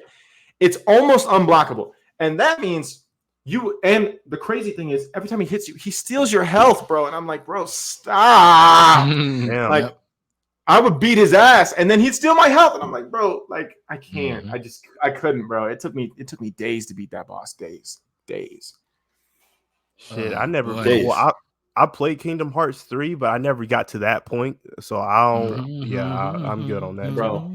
You gotta bro. If you ever just go look at some gameplay, bro. It just the mental. I was fragile, bro. Damn. When I was done, when I had been getting my ass beat like for the last hour and a half, people couldn't talk to me.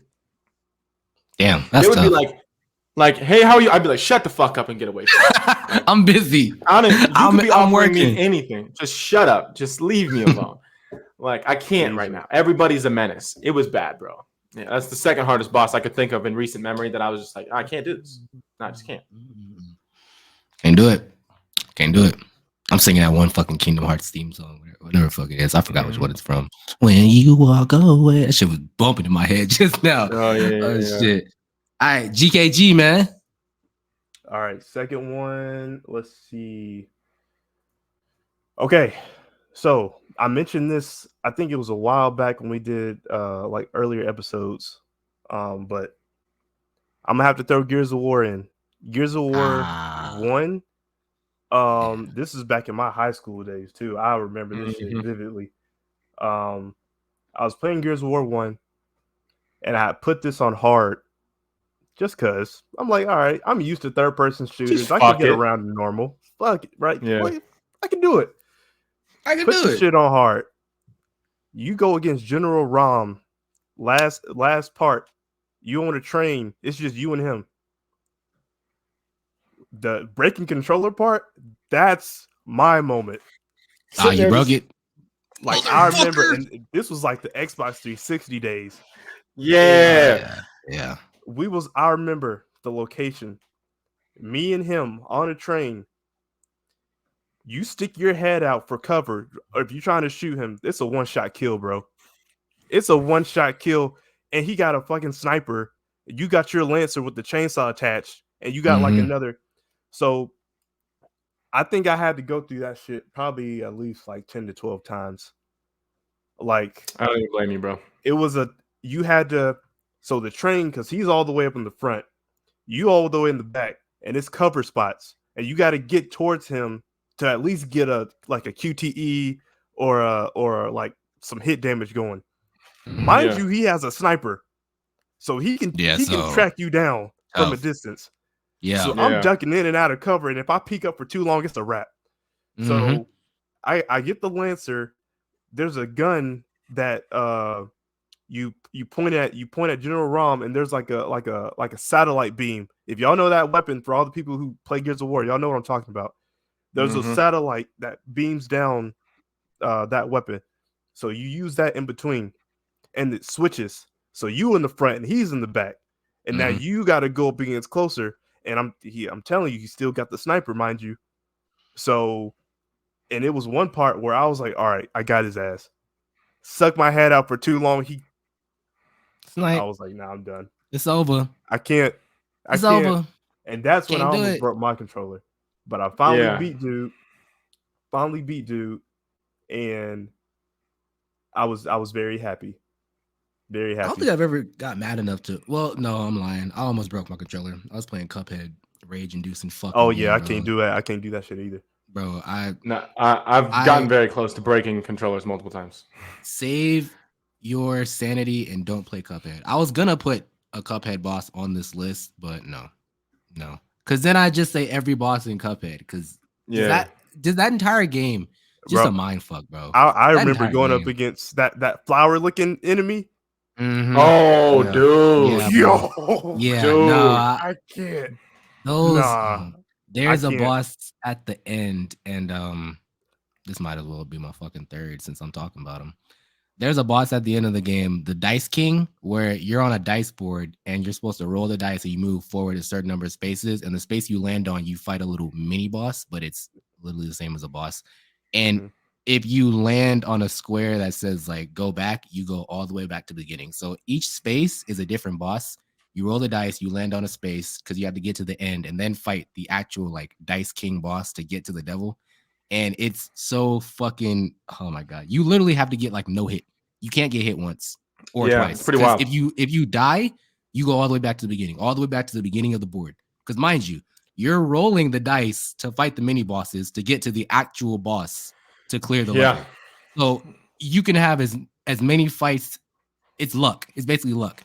Because if I roll the dice and I go back, I have to fight a boss. Then I go forward one space, I got to fight that boss. Then I could roll the dice and go all the way back to the beginning and have to fight the bosses up again and then actually fight the regular boss. Whoever made Cuphead, hey, suck my dick, bro. I wish I could beat your ass, dude. I wish I could beat your motherfucking ass, bro. I'll beat your motherfucking ass, bro. Hey, come to the streets, nigga. Come to the streets, nigga. Bro. Oh my God, Cuphead and that specific Dice King boss in Cuphead is one of the. That boss made me legit want to break my controller, like 100%. Yeah, I wanted to snap my shit in half, bro. I wanted to snap my shit in half fighting that boss, bro. I'm gonna take us back in time. All right, I'm gonna take us way back in time. But I didn't start playing this game till I was older, so I didn't play it till I was I didn't play it when it came out. I played it after I had played the second one. I went back and played the first one because everyone was talking shit, and I got my ass beat, bro. And I'm telling you, this might be the hardest overall video game I've ever played. Not like just hard, because Millennia is the hardest boss I've ever fought, but this might be the hardest overall game and had a really hard boss in it. It was one of those older brother, you beat this because I can't. Sections of my life. Yeah, bro, it was bad. Ninja Gaiden is fucking retardedly hard. No, bro, that game made to make people mad. No, bro, that game had me hot. I was like 10 or 11, like I am gonna snap this thing. So it was on the original Xbox. And I almost Gronk spiked this controller, bro. I was so mad. But there's this boss in there. Her name's Alma. She's like a mix between like a centipede and a vampire or something like that. Bro. It is just a constant barrage of projectiles. So you can't, if you close the distance, you never have a safe moment. You can never heal. You can never do nothing. It is, I have never been like, I stood up. I remember back in the day, the Xbox had to have your controller plugged into the actual Xbox. You know what I mean? Like with the cord. I stood up and I was like this, bro. Like I was about to just spike that bitch. And I was sitting there just seething as a kid. You know, when you get your ass beat by your mom and then she sent you to your room and you're like, like that was me. Yeah. That was me at this, bro. I was pissed. I was so mad, bro. The level of anger. Yeah, bro. I still haven't beaten the game. Do you remember what it was? Do you remember what the like was it Ninja Gaiden Black or like 1, 2, or 3? Or do you remember? No, this was the original Ninja Gaiden 1. Original. Oh, got you. Okay. Yeah. I beat 2, and then they had one on the DS or 3DS or whatever. I might have been the DS years later that was also super stupid fucking hard. But nothing was harder than the original Ninja Gaiden. Like that game is stupid hard. Yeah, that shit I stay away from. I've seen gameplay of that, and like you say, you can't. There is no time to breathe. Everything is all at once, and you got to do fucking backflips and throw ninja stars and defend. And you got a whole lot going on. Huh? You can't do that shit. Got a whole lot going on. Before you go into that, you need to listen to like some motivational shit, bro. Because you're gonna get depressed. You gotta meditate or pray or something. Whatever brings that spiritual energy up. Yeah. Something. You know that scene from the original John Wick where he's like, John is a man of focus. Like you just have to like lock the fuck in, bro. Like there's no way you're going in there not getting pissed off. I promise you. I don't know. Games that are just made to piss motherfuckers off. Crazy. Like Cuphead. See the pain in my eyes. Ninja Gaiden, Dark Souls, Cuphead. I stay away from that shit. No, I love Dark Souls games. I've been playing Dark Souls since I was a kid, so I must be y'all a can real have kid. it. But y'all can have that shit. Y'all can have it. I love Dark Souls, man. As much as it like bothers me playing that game and fighting bosses, I love Dark Souls. Like the sense of accomplishment. The Nameless King. Yeah, bro. The Nameless King had me just going crazy, bro. Fume Knight from Dark Souls 2 had me going hot. Like, but once you beat them, it's like the overwhelming, like, fuck you. I finally got it. You know what I mean? I fought I think Dancer of the Boreal Valley in Dark Souls 3, like right in like the second area of the map, kind of like the castle area. Yeah. Bro, that was my first experience with like delayed bosses. So I didn't know what to expect. So I went in there, and for context, she's like this super tall, super slow boss. Like they call her a dancer because she kind of moves like a dancer. Super slow, methodical, like calculated. But like her attacks are so I could be over here and she can hit my ass from over here. It's in her range is insane, dude. And her attacks are so delayed, bro. So delayed. Like she'll wind up and she'll look at you and you'll be like looking at her like, please don't. And she'll be like, not yet. But I'm like, no. Got him. Yeah. I got him. I can't do it. I can do it. That was another boss that had me fucking. Yeah. Sister Freed from Dark Souls 3, bro. Crazy work. The Orphan of Kos from Bloodborne. Bro, like just Soulsborne games are just meant to be hard. But when you play a game you don't know is meant to be hard, and then you're just locked in because you already want to know the ending of the game, bro. I'm telling you, when I saw Ninja Gaiden, I was like, bro, it's a game about a ninja. Why would I not want to play this game? Yeah. Got my ass beat, bro. I was like, oh. Yeah. I got my last one. So, Bmar, I think you know, you've been through this. Yep. So I'm gonna have to put Tekken up there. Yep. And I'm gonna have to put Tekken 5, Jinpachi. This motherfucker, bro. Yep. When you talking about rage quitting, and you think you know when you choose your character, you think you know that you good. You think you know, yeah. Until you go against that computer with Jinpachi. Hey. Oh hell. Fighting games, hey, shout out to fighting games because they actually do have some bosses that be beating your ass, bro. They'll humble you right quick, bro. The computer was my trainer. Like that shit. For sure. This is how I got good at the game, by getting my ass beat so many times. Yep. Especially by Jinpachi. Yep. So the way it's set up, it's like, all right, so you go through the arcade mode, you choose whatever character, right? So you go through a couple matches, you get good, then you fight Jinpachi. This dude does not give you time. When you talk about no breathing room, he's an offense and defense. This dude gives you no time to do no attacks. He's blocking. You can't grab the shit. He's doing projectiles. I'm like, how? How? Yeah. How the fuck you know these projectiles? How? I'm like, bro. I'm like, he's learning as he fights. I'm like, I can't do this shit. I can't do it. He's learning. So I was like, yo, let me. I just have to throw away all my fighting like techniques and my just methods. go. I just gotta go spam that shit, bro. Just keep spamming. When you get the button mashing, you know you in a dark place, bro. Oh yeah, you in a dark place. All technique goes out the window, bro. It was like that. Nigga dead. It was at that bro. point. That reminds me. I don't know if y'all ever played the original Mortal Kombat on like in the arcade or on the Game Boy, bro. When you got to Goro, there was nothing you could do. Yeah. There's nothing you could do. He would just dog your shit. Trash in Mortal Kombat. Yeah, fact. Him and M. Bison from Street Fighter 2. Oh yeah. Hey, M. Bison. There's documentaries about M. Bison and the rage he caused. That people, dude is a dog. Like tough. You could pick You could pick Ryu. It doesn't matter. You could pick the most overpowered character. He'd just dog your shit. He'd walk you like a dog.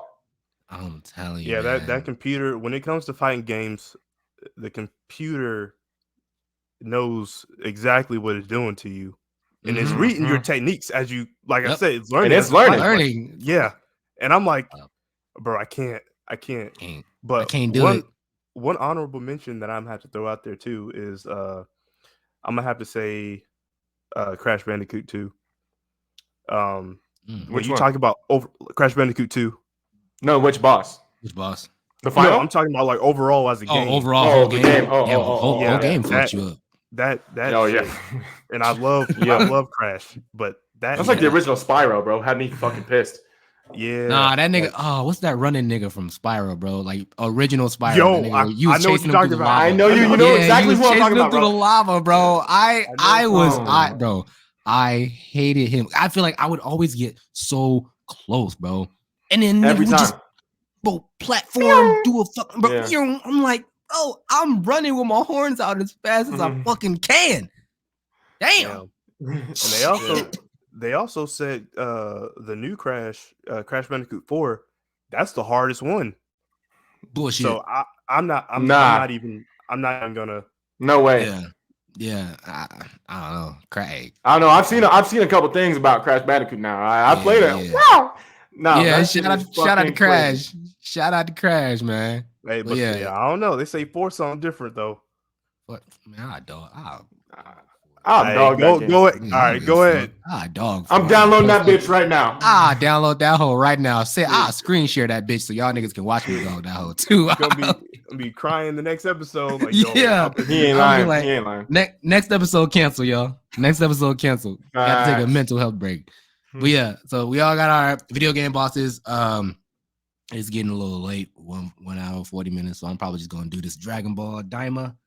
But yeah, if y'all haven't heard, Dragonball Daima is a new Dragon Ball anime dropping in 2024. I want to say like April, March, February timeframe. It's people are calling it GT 2.0.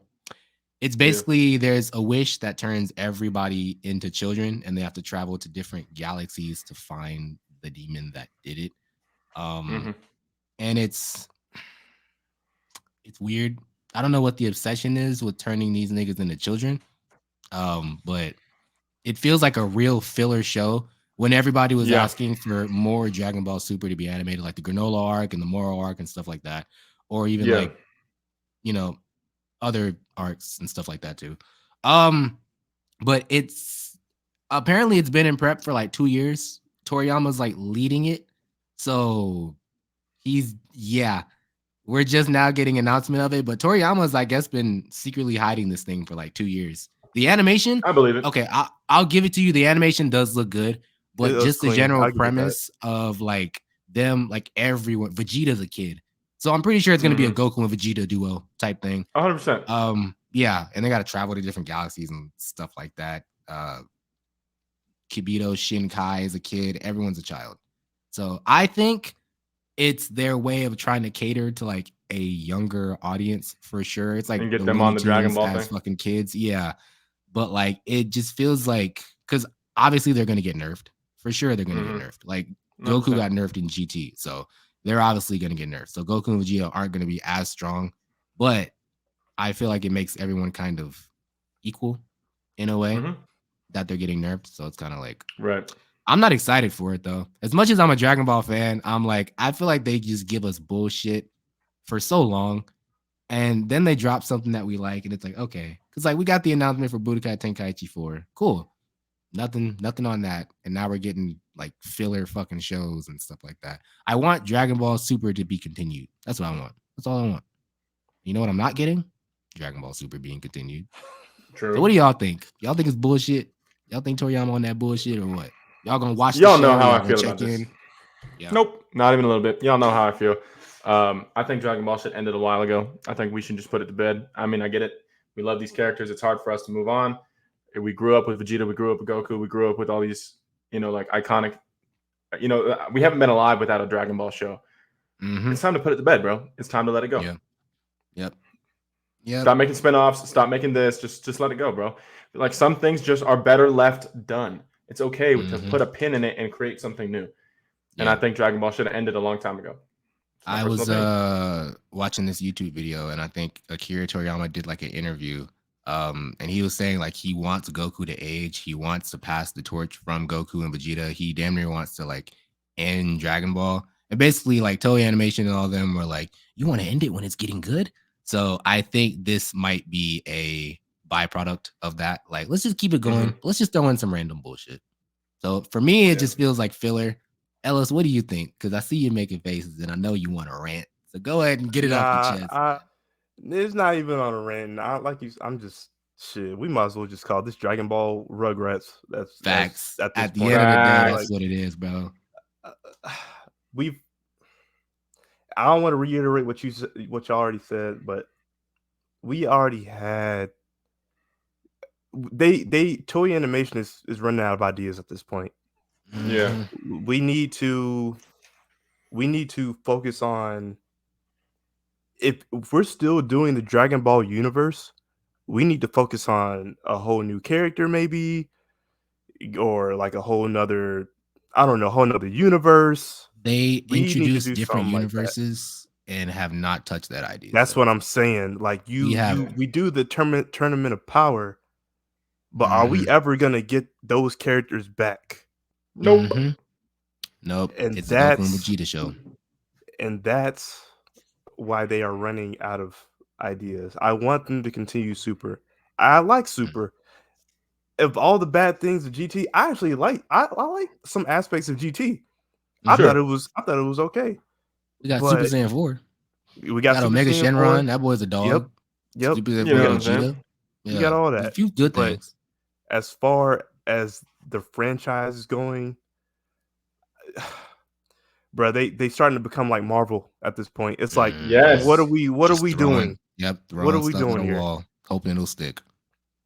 And like, yeah, we are waiting for Tenkaichi 4 to come out. That is really the only thing that I'm excited as far as Dragon Ball shit.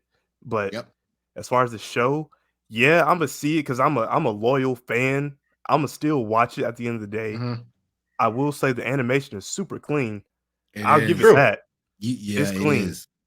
But I don't want to see them as kids anymore. Like I just don't get the obsession of making them kids. Like, it just, to me, realistically, it just doesn't make sense to keep making these people kids. Because who's asking for them to be children? We got 3 versions of Goku being a kid. We got Dragon Ball. I'm over it. We got Dragon Ball GT, and now we got this Dragon Ball GT, and Magic. now we got this shit. Yeah. And you know, it's crazy. Like, if they could keep a consistent design of him as a kid, I think I would appreciate it a lot more. But like, because Kid Goku has some fire. If you look at Kid Goku, he has some fire moments where he was standing looking tough. I'm like, okay. Then you look at GT and he's looking all skinny and frail, and I'm like, okay, cool. And then in this one, he legit looks like a Rugrat in this one. I'm like, what? Yeah. What is this? Let's just address the elephant in the room. Do y'all ever think that we're gonna move on from Goku and Vegeta? No. It's just and that is why Dragon Ball will never be. It will always now be a mid show to me. It was the top tier. No, I'm saying the stuff they're putting out now. Relax. I'm not saying the original stuff. Yep, right? That's getting canceled. From here on out, the show will only be mid to me, because we had the pinnacle. We've had it. You had the segue. You had so many different avenues to get off the highway and be like, okay, pass it on to Gohan. Okay, what, like, Frieza's dead. Stop bringing him back. Like, we had so many opportunities for us to just stop replaying the same shit over and over and over and over and over and over.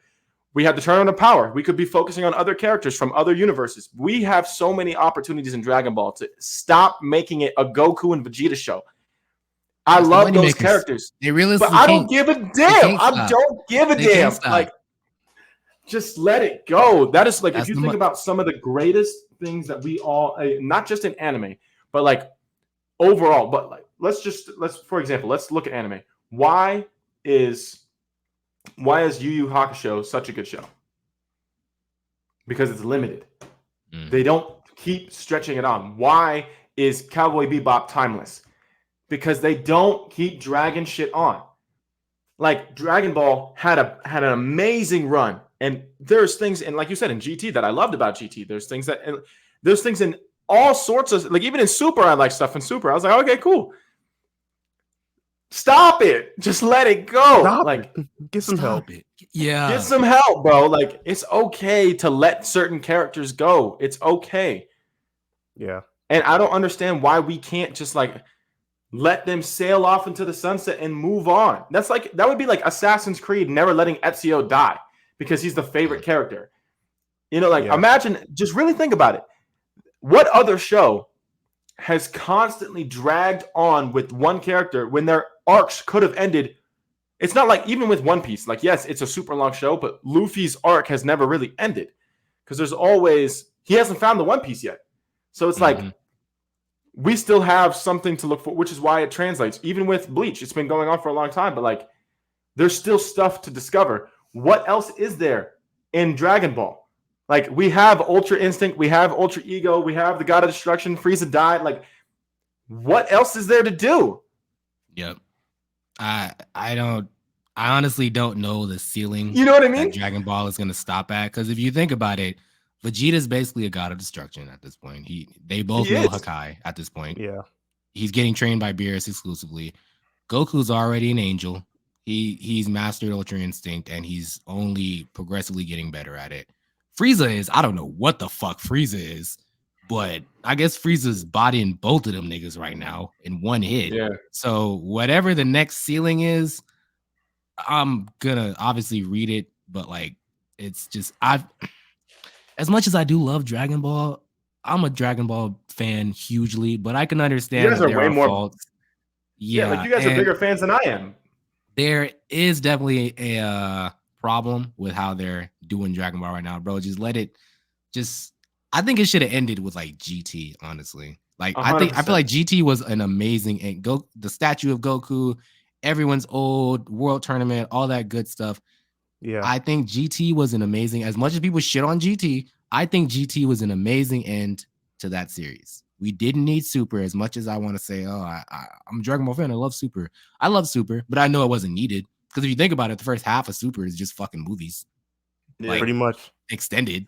So they only kind of half had an idea of what to do with Super at the beginning. So I think the reason that's like, if I just look at other things that we look at for entertainment and wonder why they can't pick up what the other ones are doing.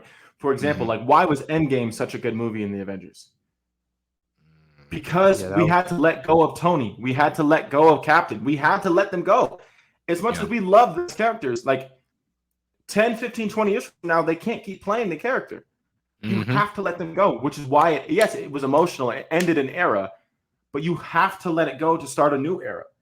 And that opened the door for now Sam is Captain America. You have to let it go. So like now we're going to have a new replacement. Now Spider-Man's the new Iron Man in this era.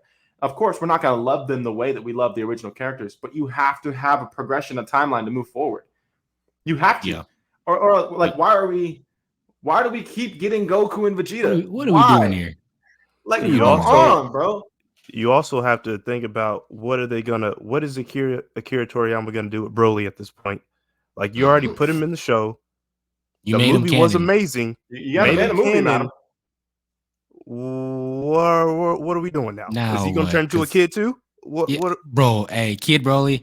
Because I mean, if you think bro's just chilling on Beerus' planet right now, he's not pretty much. You could say he's training. Much. Yeah, that'd be the lazy answer. Yeah, he's training, but guarantee you, bro is not doing anything on that planet right now because they don't know what to do with him. They have no idea what to do with Broly. They made him canon because fans were like, "We want Broly canon. We want Broly canon." So they made the movie and actually put him in the Super timeline. Now they have no idea what to do with his ass. Because at the end of the day, he's just a fucking powerhouse. But like, if they train him to control his power, it takes away what's so lovable about Broly. That dude is just a fierce fucking monster. Like, that's what he does. Yeah, they wrote him into a hole because now they're trying to train him to control his anger. Bro, it's like Hulk. Like, Hulk became like Hulk and Bruce. And honestly, I did not like that nigga. I was like, bring back the Hulk I missed. Bring back the aggressive one. Why the fuck are you like taking selfies with kids as Hulk, bro? Bro, like, you should be dogging folks. What are you doing right now? What are you doing? Like, I don't know. So it's just like that thing. I think they wrote themselves into a hole. And honestly, and now they're dragging it on. They're gonna get out of it. Yeah. I mean, that's the most sensible thing to do. Like, just keep going with what you know. Even though fans are like, cut it, end it. They're like, no, the money coming in and it's coming good. So I mean, cool. I mean, like, if that's what everyone, but that to me is, you're almost tarnishing the legacy of Dragon Ball to a certain extent if you just keep dragging it on and making mid-ass content after such an amazing, like you said, GT, you could have ended it at GT. You could even say, like, there was parts of Super that were great, but like we didn't need it.